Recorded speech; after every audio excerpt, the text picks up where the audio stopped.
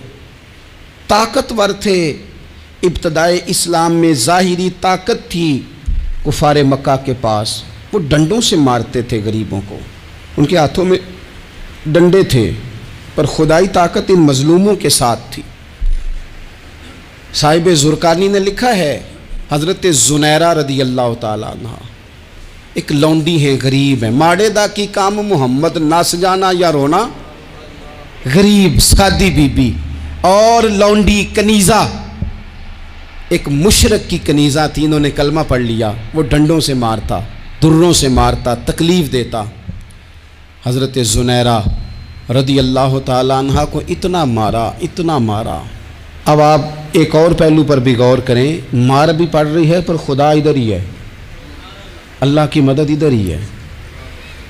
رب کہتا ہے کہ پہلے تو صبر کرنا، ان اللہ مع الصابرین، تو صبر کرے گا تو پھر رب کی معیت ملے گی، ذرا ٹھہرنا، تو تھوڑا ڈٹنا۔ ان الذین قالوا ربنا اللہ ثم استقاموا تتنزل علیہم الملائکہ، تو کہے اللہ میرا رب ہے، پھر تو پہلے ڈٹ، پہلے تو نے ڈٹنا ہے۔ ثم استقاموا، جو ڈٹ گیا، تتنزل علیہم الملائکہ، ڈٹنے والے کے لیے مدد آتی، پہلے تھوڑا ٹھہرنا پڑتا ہے، پہلے تھوڑا صبر کرنا پڑتا ہے، حوصلہ کرنا پڑتا، اس کے بعد مدد آتی۔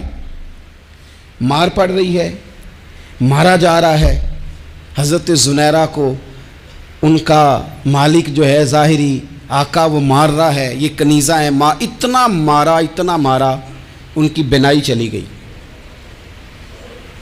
نظر آنا بند ہو گیا۔ ابو جہل آیا اور کہنے لگا زنیرہ دیکھا نا ہمارے بت تیری آنکھیں لے گئے، معاذ اللہ، لات و منات ہمارے بتوں نے تجھے اندھا کر دیا۔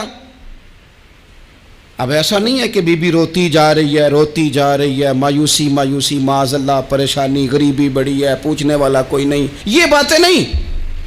کیا جملے ہیں خاتون کے، کیا لفظ ہیں۔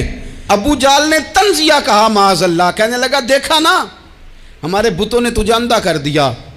تو جناب زنیرہ آنکھوں کی بینائی گئی ہے، رات کو گئی ہے، دکھ ابھی تازہ ہے، لیکن اللہ پہ جو توکل ہے، اپنے مالک سے جو رشتہ ہے، وہ اتنا مضبوط ہے، اتنا طاقتور ہے، اس میں اتنی گہرائی ہے کہ حضرت زنیرہ بول کے نا اتنی قوت سے بولی، اتنی طاقت سے بولی کہ پورے کفر پر لرزہ طاری ہو گیا۔ فرمانے لگی تمہارے بتوں کی کیا اوقات ہے کہ وہ میری بینائی لے جائیں؟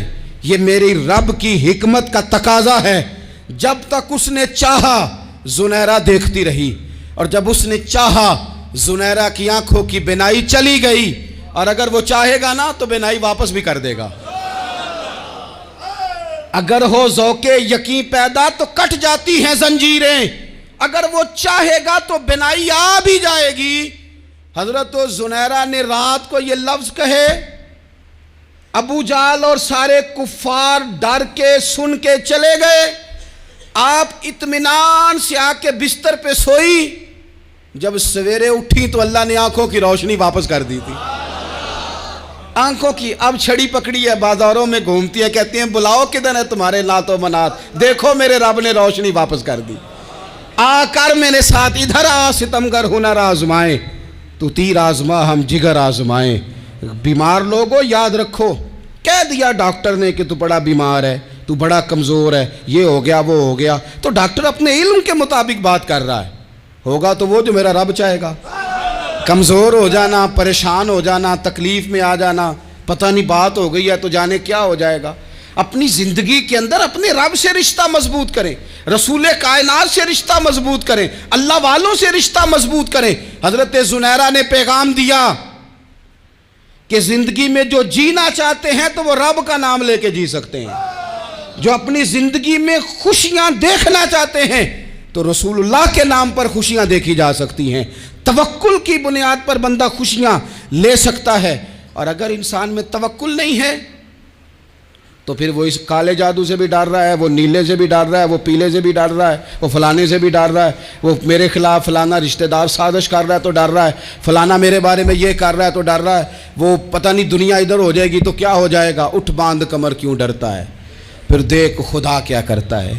تو اس ساری گفتگو کا نچوڑ آپ کو یہ عرض کیا ہے، سب سے پہلے تو یہ کہ میدانوں میں مدد بھی اللہ کی، رزق میں مدد بھی اللہ کی، فصلیں خشک ہوں تو مدد پھر بھی اللہ کرے، تو پھر ساری مدد، اور اگر انسان بیمار ہو تو پھر بھی مدد اللہ کی۔ تو اپنے اللہ کی جانب توجہ کو بڑھائیں، آپ اللہ سے مدد کے سوالی بنیں۔ ترمذی کی ایک حدیث ہے، میں آپ کو زندگی کا تجربہ بتاتا ہوں کہ جب میں بڑا پریشان ہوتا ہوں تو یہ والی روایت کھول لیتا ہوں، مزہ دیتی ہے۔ میرے نبی پاک علیہ السلام نے فرمایا اپنے دکھ سیٹھوں نوابوں کو نہ کہنا، مالداروں کا نہ کہنا، ورنہ اللہ تمہیں کبھی غنی نہیں کرے گا۔ فرمایا اپنے دکھ اپنے رب کی بارگاہ میں عرض کرنا، جلدی کرے یا دیر سے کرے اللہ تمہیں لوگوں سے بے نیاز کر دے گا، اللہ تمہیں غنی کر دے گا۔ رات کو بیٹھو نا اس کی بارگاہ میں، اسے دکھڑے سناؤ، چھوٹی چھوٹی باتیں۔ حضور نے فرمایا نمک بھی مانگو تو رب سے مانگو، چھوٹی چھوٹی بات سے شروع کرو نا۔ جب بندہ شروع کرتا ہے نا چھوٹی چھوٹی چیزیں تو بڑی ساری چیزیں یہ اس طرح ہوتا ہے جیسے بندہ رب سے گفتگو کر رہا ہے، مالک مجھے یہ چاہیے، مالک میں یہاں کمزور ہوں، اللہ میں یہاں پریشان ہوں۔ آپ یہ کر کے تو دیکھیں، لمبی لمبی دعائیں مانگ کے تو دیکھیں، اس کے حضور جڑ کے تو دیکھیں، آپ دیکھیں گے راحت کتنی ہے، سکون کتنا ہے۔